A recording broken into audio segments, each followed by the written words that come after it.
썬팅 틴팅 어디까지 알고 있어? 내가 제대로 알려줄게. 잘 따라와. 썬팅, 팅팅, 자외선 차단, 비열 차단. 얼마나 알고 계신가요? 모르면 손해보는 자동차 정보 자참시에서 확인하세요. 안녕 자동차 참견 시점 MG 막내 작가야. 오늘은 자동차 용품에서 필수라 할 수 있는 썬팅에 대한 영상이야. 제대로 된 용어는 틴팅인데 주로 썬팅이라 부르기 때문에 편의상 썬팅으로 표현하기 양해 부탁해. 썬팅하면 생각나는 게 아무래도 어두운 자동차 유리를 생각할 텐데 이렇게 썬팅이 까만 이유는 자외선 차단과 열 차단을 위해서야. 자외선이 노화에 엄청난 영향을 끼친다는 거 알고 있니?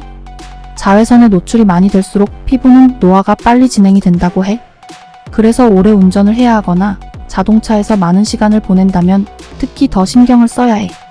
그러다 보니 썬팅 농도를 진하게 하는 경우가 많다고 해.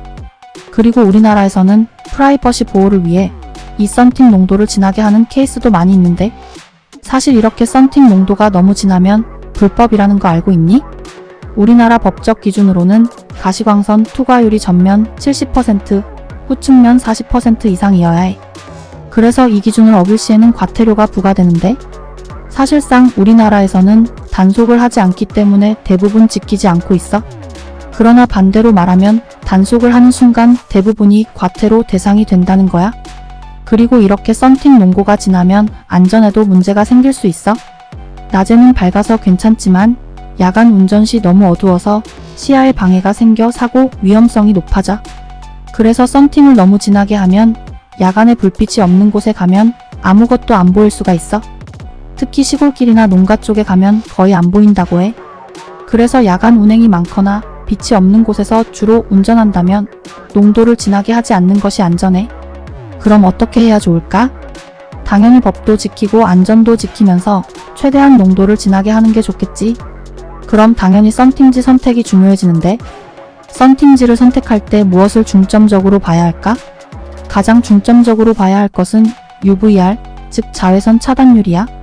앞에서 말한 바와 같이 자외선은 노화를 촉진시키고 또한 눈 건강이나 피부암 등 건강에 좋지 않은 영향을 끼쳐. 그래서 자외선 차단율이 높을수록 좋아.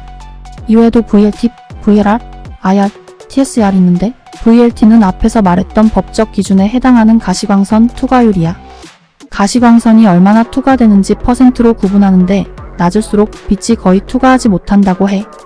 그래서 0%에 가까워질수록 어두워져서 너무 낮으면 시야 방해가 생길 수 있고 법적으로도 걸리니 너무 낮게는 하면 안 되겠지. VLR은 가시광선 반사율인데 가시광선이 필름에 도달했을 때 얼마나 반사하는지에 대한 값이야. 그래서 반사율을 높이기 위해 거울의 제조 방식과 동일하게 금속을 입히는데 그러다 보니 차단 효과는 좋아지지만 무선 통신에 방해를 줘서 하이패스나 주차 정산이 잘 안 될 수 있고 실내에서 밖을 볼 때 거울 반사 현상이 일어나면 시야에 방해가 되어 안전 운전에 방해가 되기도 해. 보통 VLR 수치는 내부 반사를 뜻하므로 낮은 게 좋겠지. IR은 적외선 차단율인데 적외선은 복사열을 전달하여 차량의 온도를 높이기 때문에 IR이 높은 필름을 사용하면 차량 온도를 낮출 수 있어 연비에 도움이 돼. TSER은 총 태양에너지 차단율인데 가시광선, 적외선, 자외선으로 이루어진 태양에너지를 얼마나 차단할 수 있는지 나타내는 값이라고 해. 필름 제조사별로 다른 시험 기준을 적용하기 때문에 보통 50 이상이면 좋은 거라고 해. 그래서 여기서 보면 IR이랑 TSER이 비슷해 보이는데 TSER보다 IR 수치가 객관적인 판단을 하기에 좋아. 그리고 썬팅지를 선택할 때 또 선택해야 하는 것이 반사로 할지 비반사로 할지인데 반사 필름의 경우 열을 반사하여 열 차단을 해주는 방식의 필름이야.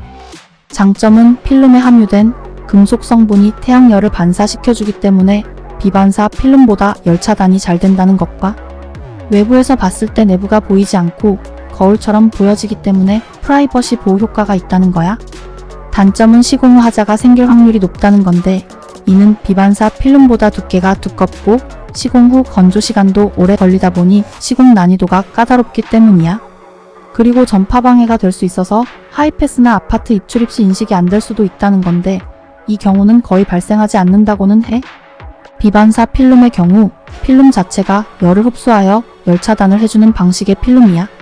장점은 우선 종류와 가격대가 다양해서 선택의 폭이 넓다는 것과 어두운 색상이라 어떤 차에 시공해도 무난하고 깔끔하다는 거야. 단점은 열을 흡수하는 방식이다 보니 흡수할 수 있는 열의 최대치를 넘기면 열을 다시 뿜어내기 때문에 유리가 뜨거워지고 실내 온도가 높아져.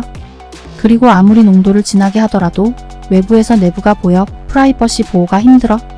그리고 너무 진하게 하면 운전 시 안전에 문제가 생길 수 있기 때문에 조심해야 해. 자동차에 거의 필수라 할 수 있는 썬팅을 살펴봤는데 생각보다 고민할 부분이나 신경 써야 할 부분이 많지. 그래도 안전과 본인 취향에 맞는 썬팅을 시공하기 위해서는 이런 부분들을 알아야 제대로 시공 받을 수 있으니 이 영상 내용 숙지하고 원하는 썬팅으로 시공 받길 바래. 마지막으로 정리해줄게. 농도 30% 기준으로 했을 때 자외선 차단이 100% 되는지, 블루라이트 차단이 되는지, IR이 98% 이상인지, TSER이 70% 이상인지 확인해서 전부 기준 이상이면 좋은 필름이라고 생각해. 썬팅 회사들 홈페이지 들어가서 스펙들 확인할 수 있으니까 잘 확인해보고 선택했으면 해. 지금까지 막내 작가 영상 시청해줘서 고마워. 그럼 다음에 또 보자. 끝.